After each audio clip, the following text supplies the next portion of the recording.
My younger brother was a well-known Jungian analyst, publisher, and author who had an entrepreneurial flair which stood him in good stead as he sought to follow his own dreams and aspirations. I often regarded him as a bohemian character, with a fondness only an older brother can bestow.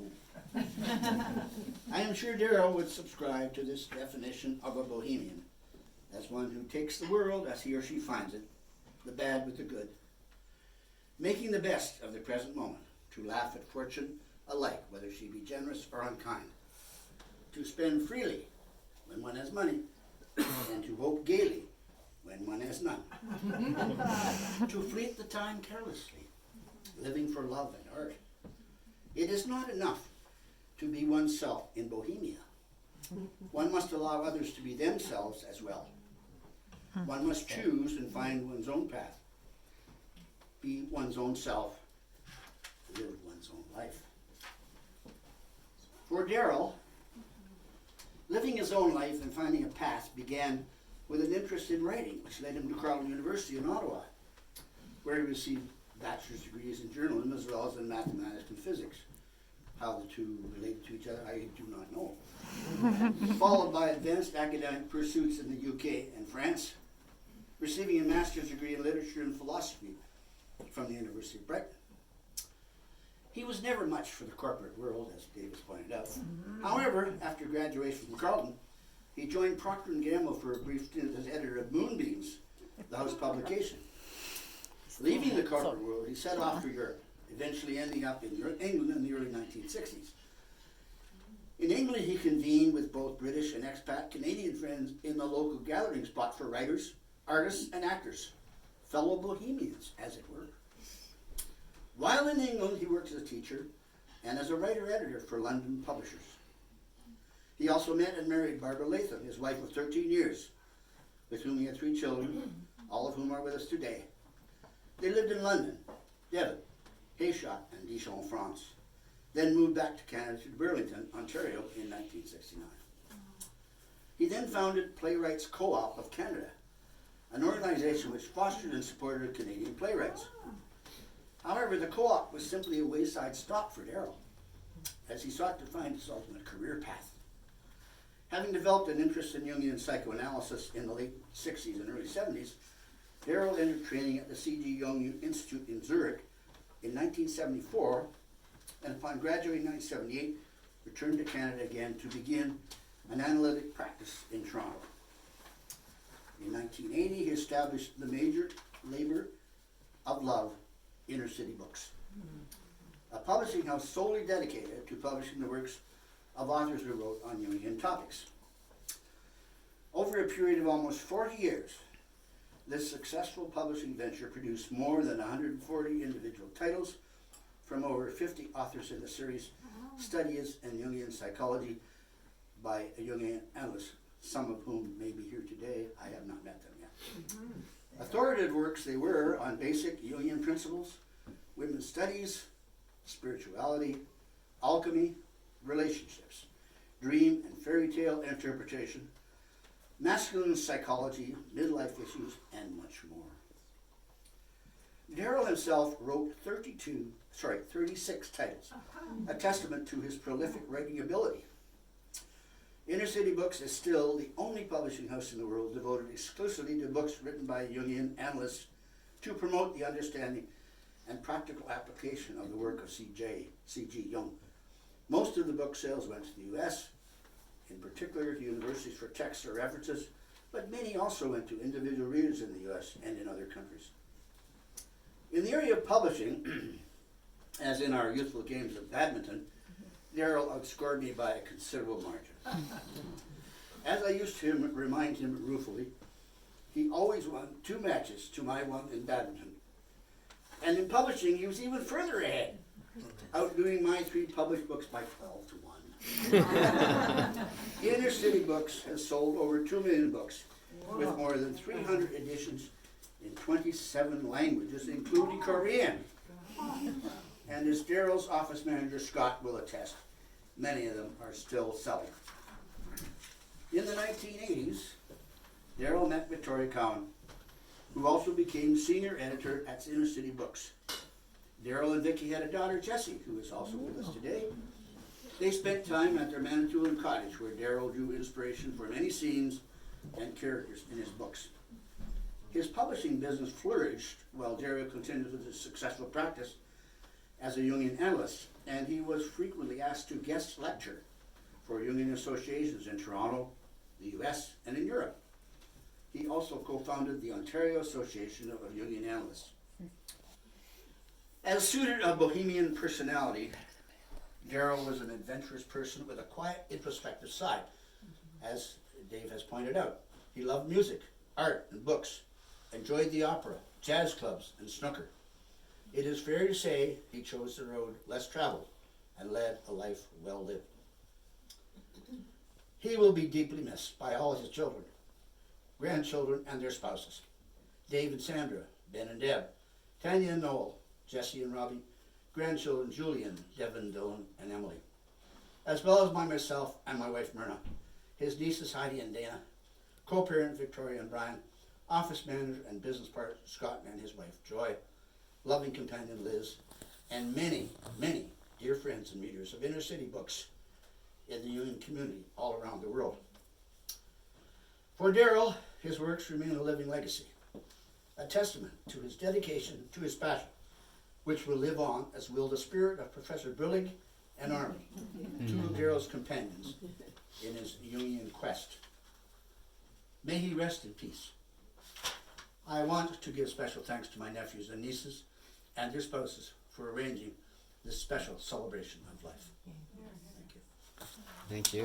Thank you. Thanks, Dwayne. Okay, I have a few memories from some old friends. This is from an old friend named Roy Watkins. I'm not sure if anyone knows who that is. Stirred, always his name for me. This is a nickname. Stirred was probably the most universally popular person I ever knew. Here's an example of quite incredible popularity. While I was teaching at Western Ontario, I once had a work morning at home with a young and attractive female professor, during which Stirred dropped in. We talked for an hour or so. When he had to leave, I went outside with him to wave goodbye. At my return, I found my colleague doubled up on the sofa, weeping her eyes out. "What on earth is wrong?" I said. She looked pitifully at me and wailed, "How can I live without him?"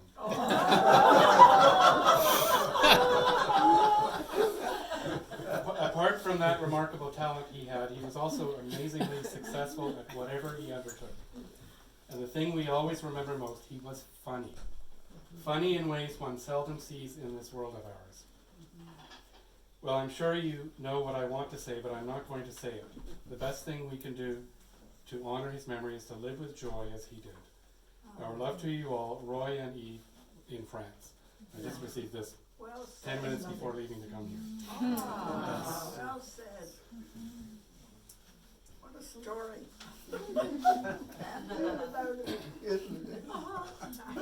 Here's a letter from another dear old friend named Rick Jones, who among other things is a musician, and his music is in the mix that you may hear later. I met Daryl in London, England in 1957. I remember Jerry Pethick referring to him as Barbara Latham's new boyfriend. I told him I hadn't met Daryl yet. When you do, Pethick suggested, let me know what you think. Is he smiling or is that a smirk? In a friendship lasting over 60 years, I never managed to sort that one out. And in a way, that quizzical expression defined the man for me, if such a thing is possible. Long periods of emotional incommunicado could be broken unexpectedly by sudden bursts of love and gaiety, and you realized that yes, you were part of his complicated universe, and yes, he actually loved you. All this highfalutin nonsense could disappear quickly, however, should you be competing on snooker or pool table. Here there was no leeway. You were simply trash to be wiped aside summarily as he eagerly sought fresh blood. Here in front of his friends, I don't have to enumerate his many wonderful, if contradictory, qualities. His natural inclinations, curiosity, thirst for meaning, and a peculiarly Canadian urge to question and pry led him, through the storms and crap that tangle with us all, to that love of the human psyche and his passion for enlightenment. Of course, now that it's too late, I wish I could have somehow taken part in that ride with him. And yet, in a way, it was my place, it seems, to have provided him with my kind of nonsense which gave me a real spot in his considerations. And we all know he used his own silliness to great effect in his novels and ramblings.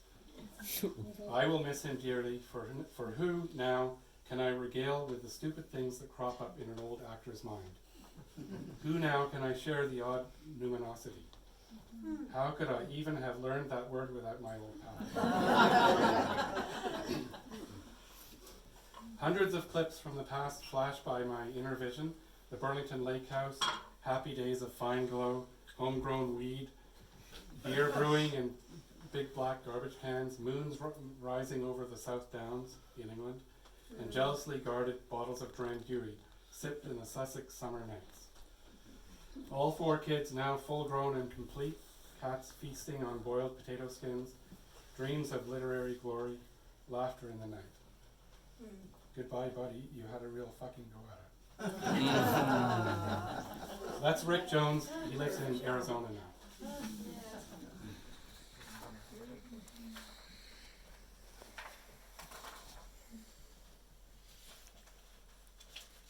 Luminosity.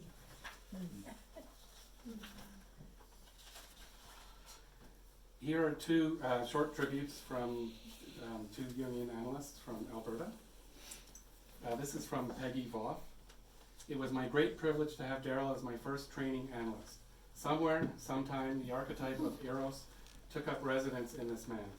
For me, Daryl's mere presence set change in motion, as my story below will show.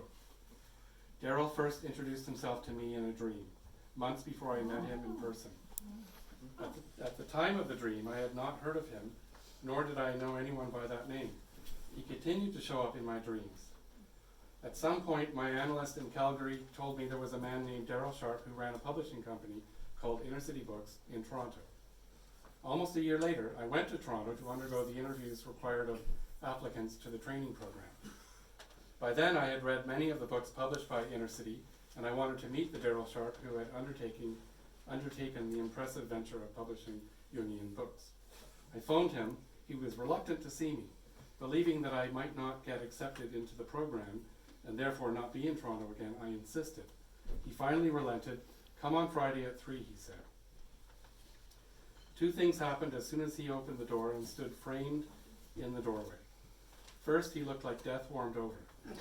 He had just returned from hospital following a stroke, which I had not known. I felt badly that I had kept after him to show me his publishing operation. The second thing took place quicker than it took you to read the last 2 sentences, and it happened before either Daryl or I said a word. A brick wall that surrounded my heart collapsed. I had no awareness of this inner barricade. My heart shook as the wall tumbled down.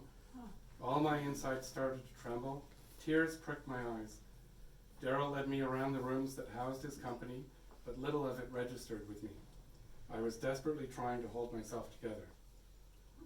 Several months later, after being accepted into the training program, I emailed Daryl and asked if I could analyze with him. He said no. He was no longer taking new clients.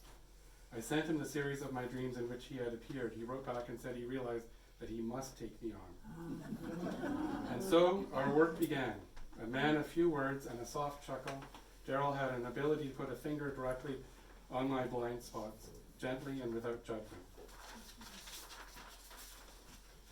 He remained on a pedestal for me until one morning when I rang his doorbell several times. Finally, the door opened and he stood before me in robe and slippers and bedhead. I burst into laughter. He explained that he had overslept, invited me in and went upstairs to change clothes. That incident humanized him for me, which moved our analytic relationship into a new stage. I last visited Daryl in 2013 when I was in Toronto for my graduation. All smiles, he ushered me in and then seated himself in a chair where I had sat as an analysand. these chairs here. Motioning to the chair he had always sat in for our sessions, he said, "Sit there. See what it feels like to sit in the chair of the analyst." It was a moving gesture and indicative of the sensitivity and symbolism that he brought to our work together. I am grateful for his influence on my life and will always remember him with affection. Peggy Voth. Lovely. What's your last name? Voth. V-O-T-H. A second tribute to Daryl Sharp by Chris Wilkes. It's a pleasure to add my voice to that of Peggy's in paying tribute to Daryl's many contributions, both professionally, to the union community, and of course personally, as he was my training analyst since September 2001 for approximately 13 years. Now, both Peggy and I embarked upon that important but regressive and painful journey of personal analysis with Daryl's in his castle at 53 Alvin Avenue in all weathers. As a result, I feel Peggy and I have become the Calgary-based Canadian brother and sister in Jung. We are both profoundly grateful for this opportunity to have met and worked with a great Canadian Jungian scholar. Of course, most people who met him in this role were impressed by his warmth and wit. I remember once arriving early on a hot summer day, only to find him standing and looking out the back on his yard and pool. When I inquired about what he was thinking in the backyard, he replied gleefully that he was merely looking over his 40 acres of land in the Toronto suburban dwelling. He was the consummate master of the oxymoron. Of course, most of the time he would often greet the training candidates at the door after he had descended down the stairs from his turret. His words, not mine, where he had been working for many years, many hours on some manuscript, writing and reflecting on Jungian theories. After sessions, it was always a joy for me to leave with another one of his books to review on plane ride home to Calgary. Daryl was not perfect by any means, as he wrote so eloquently. His life had at times been hijacked by eros. But I think the anima for Daryl was the inward arc of self-discovery and the renewal of energy as he struggled with the existential issues of death, meaninglessness, isolation, and freedom, not to mention his gradual failing health of old age. Daryl, like Goethe's Faust, pursued the comforting encouragement and inspiration of the eternal feminine, and we are the richer for it. In the words of the chorus Mystica, salvation has been achieved. And I think he's quoting a poem here. All that is transitory is but a parable. The unattainable is here attained. Here is accomplished. The eternal feminine draws us on high. Now, the outward arc of Daryl's life certainly was heroic and included the promotion of Jung's work through inner city books with the message of individuation. This often translated into his stalwart support, love, and respect for the individual, but it was often accompanied by his suspicion and disdain for the collective organizations with their bureaucracy. I appreciated his personal support in many ways, but none more important to me than the time when I was forced to take a year off for cancer treatment and endure radiation treatment and chemotherapy. Then his books and his encouragements and recommended reading activities was again life-saving for me.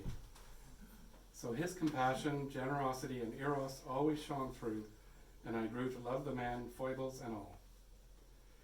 Finally, I would like to thank him for some of his books. We all know Daryl wrote many books and edited even more, but a few of my favorites included The Secret Raven, Who Am I Really?, Chicken Little, and The Survival Papers, Anatomy of a Midlife Crisis. I particularly enjoyed the characters he created for those books, especially Professor Adam Brillig, Nancy, Norman, Rachel, and his dog Sunny. For me, his writings evoked the eternal and the temporal simultaneously. I will miss Daryl, but my life is bigger and better for having known him, and of course his love of music and Johnny Walker wisdom points the way for all of us to experience the sublime, which transcends the pair of opposites, and I can think of no greater tribute to him but to end with the quote from the English poet Blake. To see a world in a grain of sand and a heaven in a wildflower, hold infinity in the palm of your hand and eternity in an hour. Yes. Chris Wilkes from Calgary. That's very nice. I have I have one more tribute, which is an audio tribute, which I'm going to play on the stereo. And it's about 4 minutes long, and then anyone else who wants to say something, you can, but that's it for me.